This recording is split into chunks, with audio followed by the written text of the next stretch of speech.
빌레몬서는요, 성경에 이렇게 딱 한 장밖에 없어요. 근데 한 장밖에 기록이 안 됐는데, 근데 이게 어떻게 신약 성경에 들어와 있지? 더더군다나 이 빌레몬서는 굉장히 개인적인 편지예요. 바울이 빌레몬이라고 하는 사람에게 빌레몬의 종이었던 오네시모라고 하는 사람이 이제 성경 말씀에 보면 성경에 구체적으로 그런 내용이 언급되어 있지는 않은데 전후 맥락을 볼 때 이 오네시모가 빌레몬의 종이었어요. 노예였어요. 근데 빌레몬의 집에서 뭔가를 훔쳐서 달아납니다. 그래서 빌레몬이 있는 지역은 골로새예요. 골로새에서부터 로마까지는 거의 약 1600에서 1800km, 엄청난 거리예요. 지금은 이렇게 이제 운송 수단이 발달되어 있으니까 금방 갈 수 있지만 이 당시에는 거의 한두 달 정도 거리라고 볼 수 있습니다. 근데 그 바울이 요 빌레몬서를 쓸 당시에 옥에 갇혀 있는 상태였어요.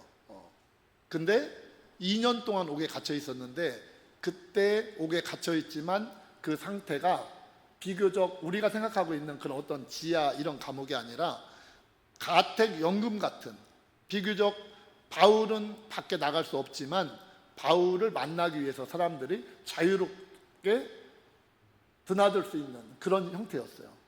그래서 로마에 바울이 2년 동안 머무는 동안 많은 사람들이 바울을 만나러 와서 그곳에서 복음을 듣고 변화가 됩니다. 그 당시에 로마 인구가 약 100만 명 정도가 됐는데 노예는 100만 명 정도 중에 약 30% 정도를 차지했다고 해요. 그러니까 엄청난 숫자예요. 주로 전쟁 포로들 혹은 어떤 뭐 빚을 못 갚았거나 혹은 노예인 부모님에게서 태어났으면 노예가 되겠죠. 그러니까 여러 그런 노예들로 이 노예들이 중추적인 일들을 많이 감당을 했던 거예요. 근데 로마 입장에서는 노예의 숫자가 비중이 엄청 크잖아요. 그러니까 이 노예들이 이제 거친 사람들이 있을 거 아니에요. 더더군다나 잘 살다가 전쟁 포로가 돼서 노예가 된 사람들은 나름대로 로마에 대한 악감정이 있을 수 있잖아요. 그러니까 이 사람들이 들고 일어나면 로마로서는 감당하기 어려운 거예요. 100만 명 중에는 남자만 있는 게 아니잖아요. 여성들도 있을 거 아니에요. 그러니까 이 노예들을 굉장히 엄격하게 다스립니다. 그래서 당시 로마 1세기 이 빌레몬서가 쓰여진 것이 1세기거든요. 그 당시 로마 노예 제도를 고찰해 보면 노예는요 가축법에 해당돼요. 그러니까 우리가 가축을 사고 팔거나 혹은 가축을 뭐 죽이거나 할 때 그거는 완전 주인의 자유죠. 그걸 누구한테 물어보거나 법적으로 이거 죽여도 돼요 그런 거 확인 안 하죠. 노예는 살아있는 도구, 걸어다니는 가축, 말하는 가축, 이렇게. 얼마나 정말 불쌍해요. 근데 그 당시에 법이 그랬습니다. 우리가 잘 알고 있는 아리스토텔레스조차도 그 당시에 노예를 살아있는 도구, 가축이다. 아리스토텔레스도 그렇게 그의 정치학이라고 하는 책에 그렇게 표현을 했어요. 그러니까 그 당시에 사람들의 문화였어요.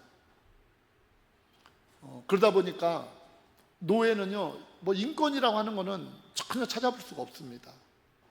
그러니까 종종 노예가 이제 주인에게 어떤 이렇게 좀 반항을 한다거나 혹은 나 도무지 여기서 못 살겠다 하고서 혹시 도주를 했다. 로마 법이요 엄격했어요. 반항을 했다? 사형. 도망가다가 잡혔다? 이거는요 사형 자체가 아니라 왜 다른 사람들에게 도망가다 잡히면 어떻게 되는지 니네 알아야 돼? 십자가형. 로마 사람들에게는 십자가에 로마 시민권자들은요 십자가 사형을 어떤 아무리 불의한 일을 했어도 십자가형을 언도하지 않았대요. 근데 도주하다가 붙잡힌 노예는요 그냥 죽음이 아니에요. 십자가에 못 박아서 끔찍하게. 그러니까 감히 도주할 생각을 갖지 못하게. 이게 그 당시 노예였습니다. 만일에 도망간 노예를 불쌍한 마음으로 숨겨줬다. 범죄예요. 범인을 숨겨준 범죄에 속하는 거예요. 그러니까 공범이 되는 거예요. 그러니까 이 당시에 이 노예들 아주 엄격하게 법제화해서 그렇게 노예를 통제했다라는 거예요. 그런데 이 오네시모가 빌레몬은 부유한 사람이었거든요. 그 집에서 뭔가를 훔쳐가지고 멀리 로마 인구가 많고 노예가 많으니까 여기서는 자기가 신분이 드러나지 않겠지. 근데 구체적으로 이 빌레몬과 오네시모와 바울이 어떻게 만나서 어떻게 복음을 받아들여졌는지는 성경에 언급되어 있지 않아요. 그런데 전후 맥락과 당시 여러 가지 상황들을 추정해 볼 때 이런 상황들이 가장 설득력이 있어요. 오네시모가 이제 도망쳤단 말이에요. 이제 빌레몬이 자신을 찾지 못하도록 그 수천 킬로, 1600에서 1800킬로 거의 한두 달 걸쳐서 도망을 친 거예요. 그리고 나름대로 수중에 이제 돈도 가지고 재물도 가지고 이제 도망을 친 거죠. 그래서 이제는 나름대로 뭔가 좀 이곳에서 나도 사람답게 살아봐야지, 자유를 누려봐야지. 근데 여러분 도둑이 제 말 저린다는 말 있잖아요, 그죠? 막상 자기가 뭔가 자유를 갈구하면서 로마까지 먼 거리를 도망쳤는데 어떻게 보면 목숨을 걸고 도망친 거예요. 붙잡히면 죽음이니까 그 끔찍한 죽음을 각오하고 도망친 거잖아요. 근데 사람은 정말 자기 안에 자기가 죄를 지은 이상 그 안에 진정한 자유와 평안은 없는 거예요. 불안한 거예요. 언제 자기가 붙잡히게 될지 모르는 늘 위태위태한 목숨이잖아요. 그러니까 자기는 이렇게 먼 거리를 도망치고 나면 또 로마의 이 대도시에 인구가 많기 때문에 이곳에 숨어 살면 안전하겠지 했는데 결코 사람은 죄를 짓고 못 사는 거예요. 불안하고 두렵고 자다가도 언제 자기가 붙잡힐지 모르니까 이런 이 공포가 늘 엄습하고 있는 거예요. 근데 그러던 중에 아까 말씀드렸잖아요. 바울은 지금의 가택연금 형태였었기 때문에 본인은 밖에 나가지 못하지만 사람들은 그 집을 자유롭게 출입할 수 있는 환경이었다. 그곳에 드나드는 사람들은 이상하게 뭔가 그곳에서 나올 때 그 안에 뭔가 다른 기쁨과 그런 평화로움이 느껴지는 것, 이게 느낄 수 있는 거죠. 그래서 그 틈바구니에 오네시모도 뭘까 하면서 같이 왔는데 그곳에서 지금 오네시모가 얼마나 마음이 굉장히 가난한 마음이에요. 그죠? 이 두려움 때문에 자기는 뭔가 이곳에 도망쳐 왔을 때 뭔가 자유가 있을 줄 알았는데 그렇지 못하잖아요.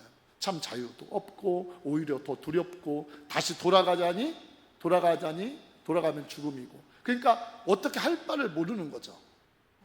아무리 수중에 돈이 있던들.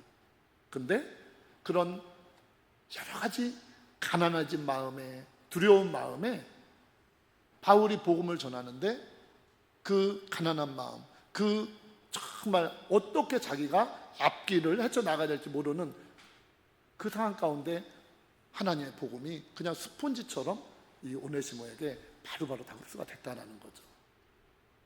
그래서 오네시모가 그곳에서 복음을 받아들이고 그리고 이제 거듭나게 됐다는 거죠. 할렐루야. 이 내용이 가장 설득력이 있고 전후 맥락이나 모든 정황들을 볼 때 우리도 충분히 수긍이 되는 내용이에요. 그런데 그러고 나서 우리가 은혜 받고 나면 어떻게 돼요? 우리가 은혜를 받고 나면 내 안에 있는 것들을 자연스럽게 나누게 되잖아요. 그죠? 이제 이 오네시모가 하나님을 만났어요. 예수님을 만났어요. 그래서 이제는 새 사람이 됐어요. 그리고 나니까 자기가 자기 주인의 재산을 훔쳐서 다눠놨거든요. 이것을 자기가 고백할 수밖에 없는 거예요. 그러니까 바울에게 실은요, 저는 이만저만해서 이렇게 여기까지 오게 됐고요. 저는 죄인입니다. 이런 이야기를 바울에게 이제 하게 되는 거죠.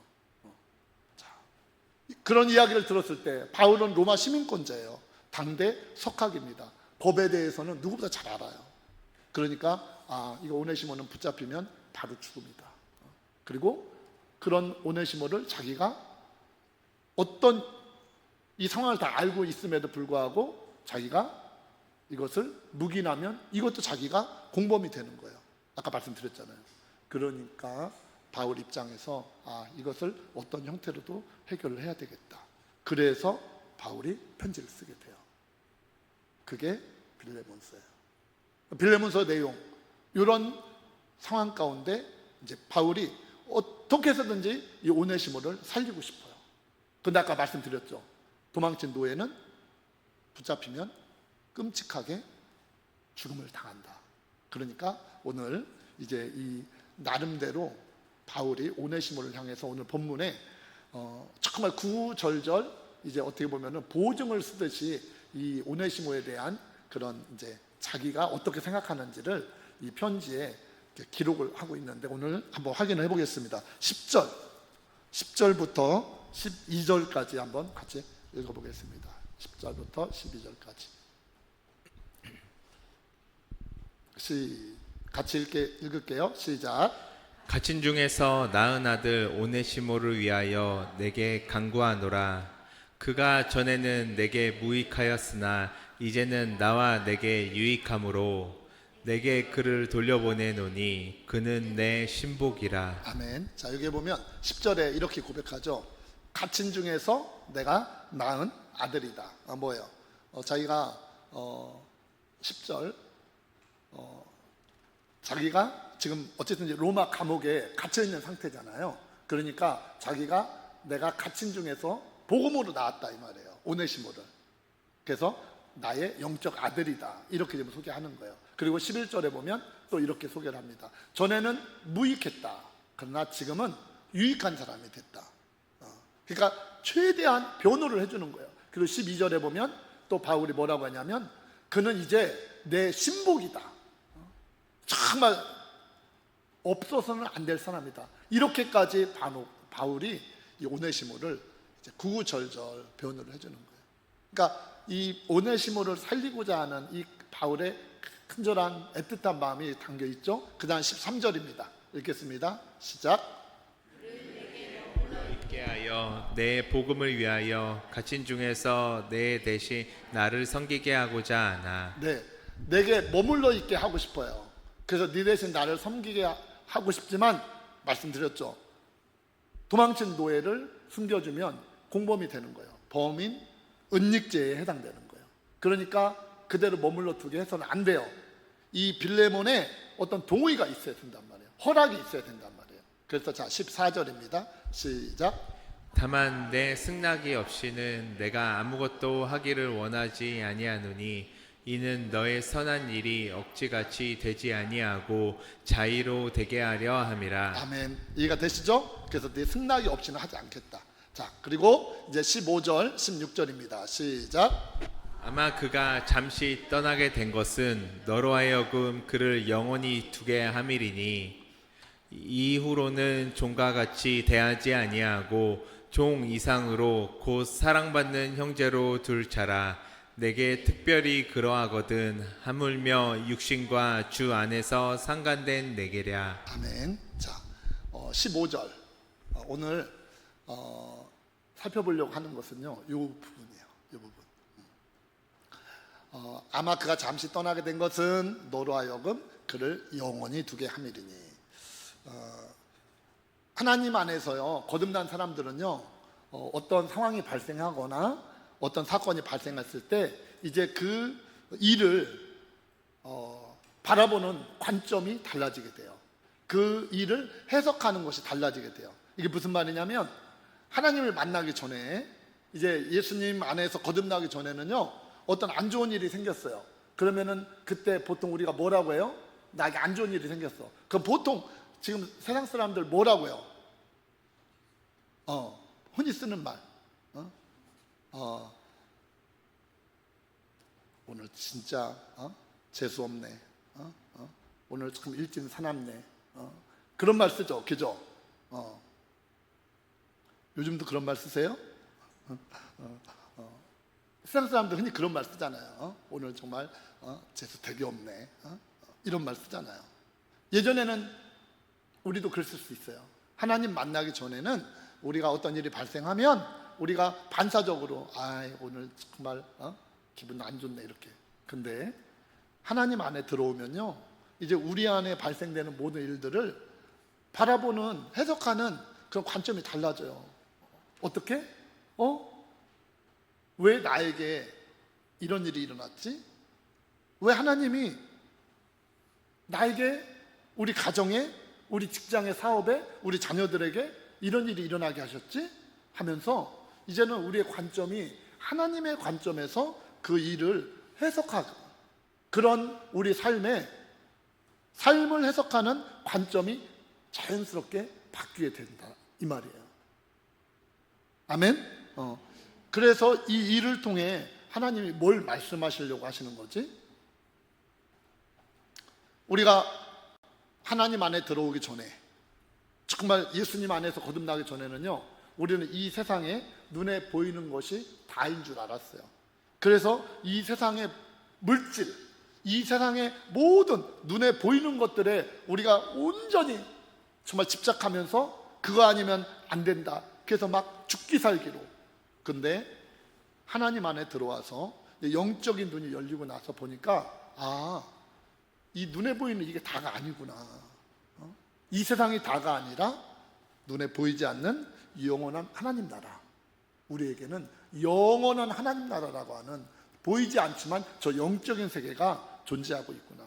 그리고 우리는 이 땅에 아무리 100세 시대라 할지라도 이 땅에 정말 나그네 같은, 아침 안개 같은 삶에 불과하고, 이제 우리가 영원히 돌아갈 본향은 저 하늘나라에 있구나, 저 하나님 나라에 있구나.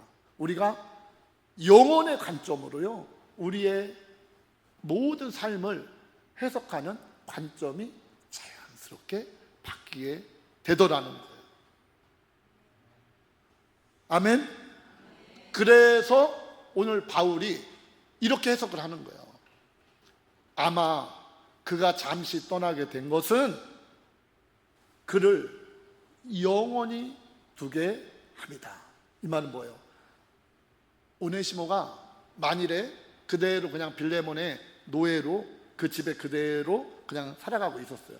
그럼 물론 그곳에서도 복음을 접할 수 있는 기회가 있을 수 있겠죠. 그런데 그곳에서는 그냥 평범한 거예요. 그런데 막상 그가 주인의 것을 도둑질해서 그래서 멀리 로마까지 도망쳐서 이제 이곳에서 뭔가 참 자유함을 누려보려고 했지만 그 안에 자유함은커녕 두려움과 정말 알 수 없는 공포, 이게 끊임없이 자신을 짓누르고, 나 어떻게 하면 될까? 붙잡히면 죽음인데. 이제 이 갈팡질팡하던 차에 그가 가장 가난한 마음이 됐을 때 복음이 선포되어지니까 그 복음을 완전히 100% 흡수하면서 이젠 그가 거듭나서 이처럼 하나님의 자녀가 됐고, 지금은 나에게 정말 신복과 같은 이런 유익한 존재로 변화되었다. 아마 하나님께서 이 오네시모가 이렇게 떠나게 된 것은 하나님께서 그를 구원하시고자 하는 큰 하나님의 계획과 섭리가 있었던 것 같다. 이렇게 바울이 해석을 했던 거예요. 아멘? 그러면서 이제 이 바울이 그 빌레몬에게 이야기를 하는 거예요. 16절이에요. 아까 말씀. 그러니 이 오네시모가 이제 내가 이렇게 다시 너에게 돌려보내는 만큼 이후로는 종과 같이 대하지 말라. 종 이상 곧 사랑받는 형제로 대우를 해달라. 여러분, 이게 쉬운 일이에요, 어려운 일이에요? 그 당시에 도망치다가 붙잡힌 노예는 뭐예요? 죽음이에요. 그것도 끔찍한 십자가형.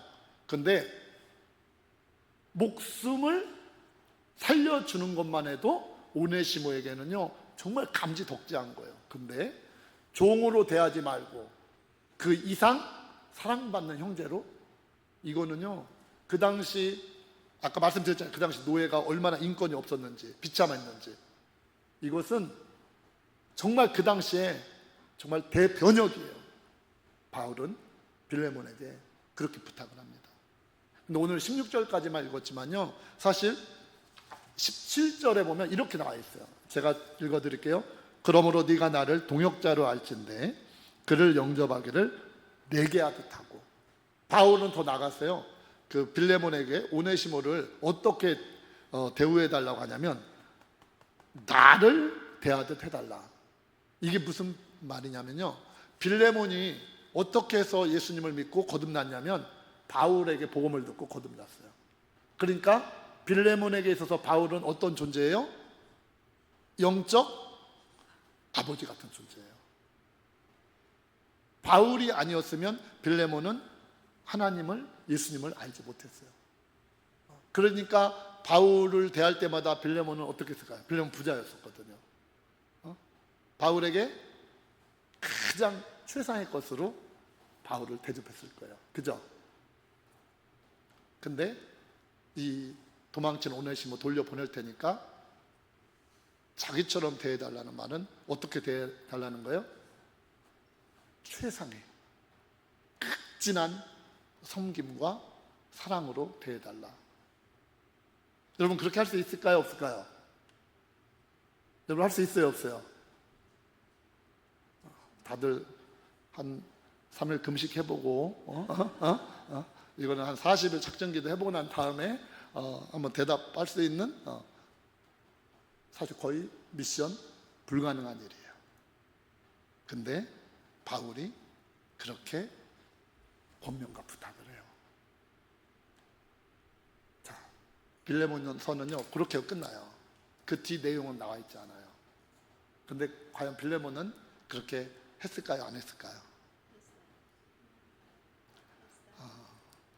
빌레몬이 바울이 고문했던 것 그 이상으로 했던 거예요. 왜냐? 이 성경이 그 후에 지금 바울 서신은 빌레몬서 여기서 끝나잖아요. 이게 1세기에 쓰여진 거거든요. 그 후에 초대교회 빌레몬은요 미션 불가능한, 정말 인간의 어떤 이 이성으로는, 상식으로는, 그리고 그 당시 사회적 상황으로는 도무지 할 수 없는 일이었어요. 근데 빌레몬은요 바울이 권면한 그 이상으로 오네시모를 정말 극진하게 섬기고, 그리고 그를 용서는 물론이고요 정말 사랑받는 형제로 대해줘요. 그래서 그 초기 전해지는 기독교 문헌이 있어요.